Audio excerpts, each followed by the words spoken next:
Oi, Lili, eu sou Júlia, do Sexto A de CF, e eu vou falar sobre esse livro aqui, que eu acho um livro, assim, perfeito, que é Harry Potter e as Relíquias da Morte. É o último da saga, né, porque o Harry Potter é uma saga com 7 livros, e esse aqui é o último. Infelizmente, porque se tivesse mais, eu com certeza compraria, porque eu acho, assim, é a minha coleção preferida de todos os livros possíveis e imagináveis.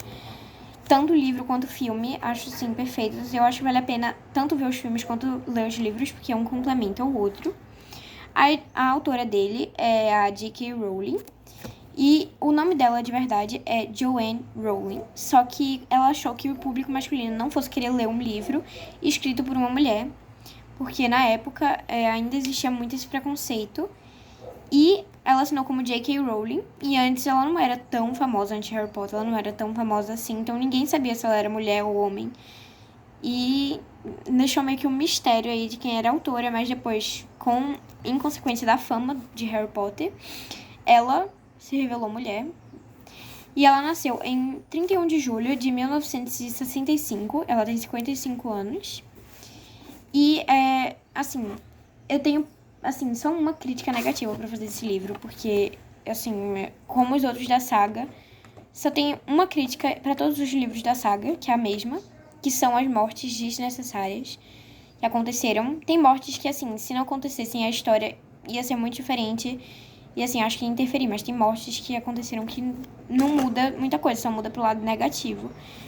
E, então, eu acho que algumas mortes foram desnecessárias, mas tirando isso, achei perfeito. Ele foi dividido, quando foi passado para filme, em 2 partes diferentes dos outros livros, que foram divididos em uma parte só, cada um. E eu me localizo melhor pelos filmes, né, dividido em parte 1 e parte 2. Então, como eu já tanto livro quanto assisti os filmes, se eu falar na parte 1 acontece isso, na parte 2 acontece aquilo, é porque é uma forma melhor de eu me localizar na história. Bom, no que seria a parte 1, se fosse nos filmes, claro que tem muita coisa a mais nos livros, assim, por isso que vale a pena os dois, porque um complementa o outro.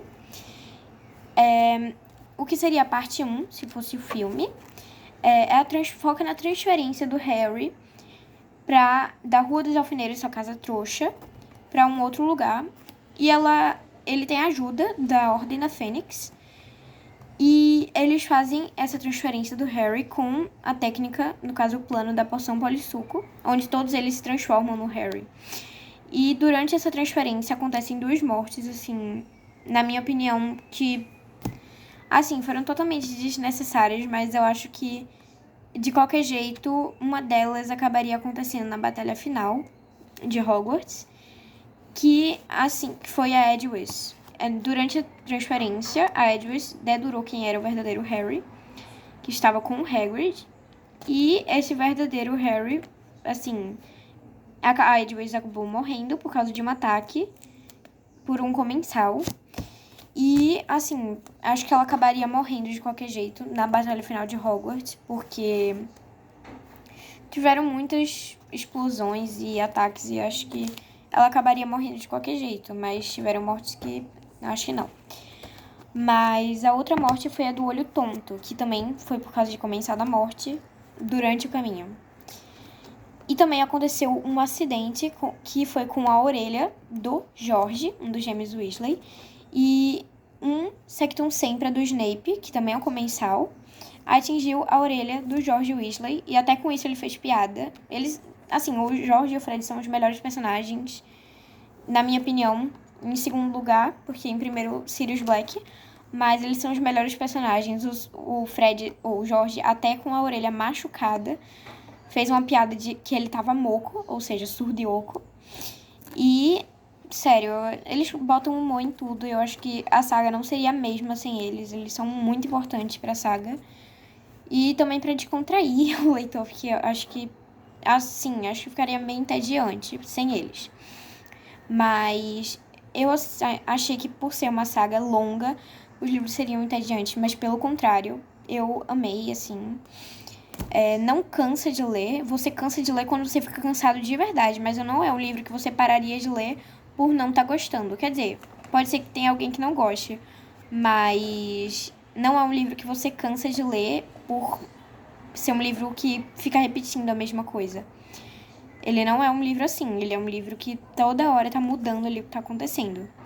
No que seria nos filmes a parte 2, ele acontece a batalha final de Hogwarts, da Segunda Guerra Bruxa, acontece a morte do Snape, acontece a procura pelos Horcruxes, foram 3 Horcruxes que foram destruídos. No livro foram destruídas 4, mas só, assim, o Harry destruiu o diadema de Rowena Ravenclaw. O Neville Longbottom destruiu a Nagini, que é a cobra do Voldemort, que foi a última Horcrux. E a Hermione destruiu a taça que estava lá no cofre da Bellatrix, que eles pegaram lá.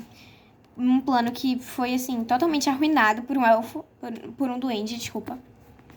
Que, assim, foi super, né, mal com eles, só que de qualquer jeito, com um plano mal planejado, de qualquer jeito eles conseguiram se dar super bem nessa, e foi uma saída teatral, na minha opinião, assim. Achei incrível essa parte do livro, acho que é uma das minhas favoritas. A saída deles de Gringotts, depois com a Horcrux, a taça, né, que tava no cofre da Bellatrix. E essa foi a Hermione que destruiu na Câmara Secreta com o dente do basilisco. O Harry destruiu o diadema de Rowena Ravenclaw.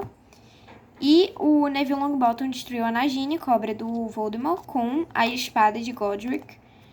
Assim, se ele não fosse mais rápido, o Ron e a Hermione teriam morrido, literalmente. Ela estava prestes a atacar os dois juntos.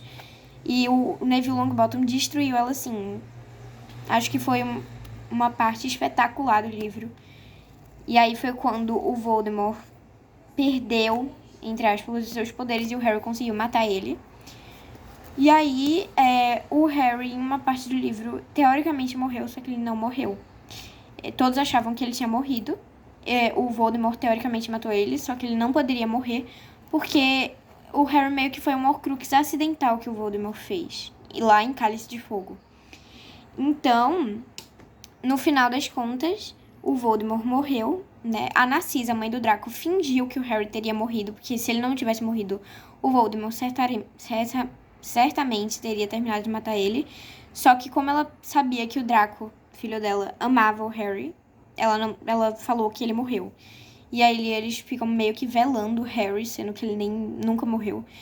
Mas aí, depois ele desce do colo do Hagrid e começa a duelar ali com o Voldemort, que foi a batalha final. A única crítica que eu tenho negativa a fazer desse livro é literalmente algumas mortes, assim, desnecessárias de verdade.